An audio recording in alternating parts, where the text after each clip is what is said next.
প্রিয় বন্ধুরা, আমরা কিন্তু প্রত্যেকেই সাধু ভাষা ব্যবহার না করে চলিত ভাষাই ব্যবহার করি এবং চলিত ভাষাটাই খুব ভালো করে বুঝি এবং মানুষকে বোঝাই। অর্থাৎ এক কথায় বলতে গেলে আমরা চলিত ভাষাতেই অভ্যস্ত হয়ে গিয়েছি।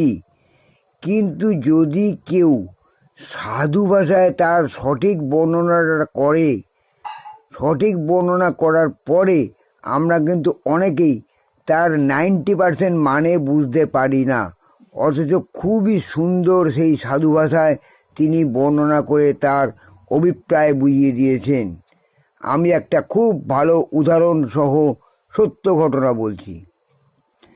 আমি একজন খুব সজ্জন সাধু ব্যক্তিকে, মানুষকে নিজের মতো করে জিজ্ঞেস করলাম, বন্ধু আপনি কি কোথাও বেড়াতে গিয়েছিলেন? অনেক দিন আপনার সাথে দেখা হয়নি, আপনি কোথায় ছিলেন এতদিন? মনটা খুব খারাপ হয়ে গিয়েছিল আপনার সঙ্গে দেখা হয়নি বলে। তখন সেই শিক্ষিত সজ্জন ব্যক্তি বললেন, মহাজীবন পবিত্র শ্রাবণ মাসে শকুনবৃত্তির বশবর্তী হয়ে কৌরব পাণ্ডব ধর্মকর্ম অনুসরণে নিমগ্ন ছিলাম।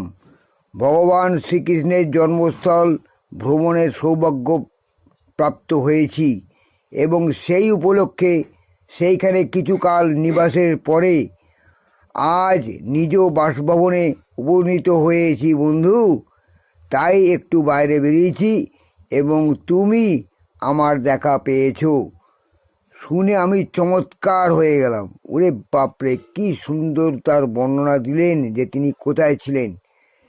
ঘটনাটা এইটাই হচ্ছে, এবং ঘটনাটার মূল সারাংশ কি জানো? জুয়া খেলতে খেলতে ধরা পড়ে উনি এতদিন জেলে বন্দি ছিলেন। সেটা লজ্জার খাতিরে তিনি বলতে পারেননি, কিন্তু সাধু ভাষায় উনি আমাকে বুঝিয়ে দিলেন যে তিনি এতদিন কোথায় ছিলেন।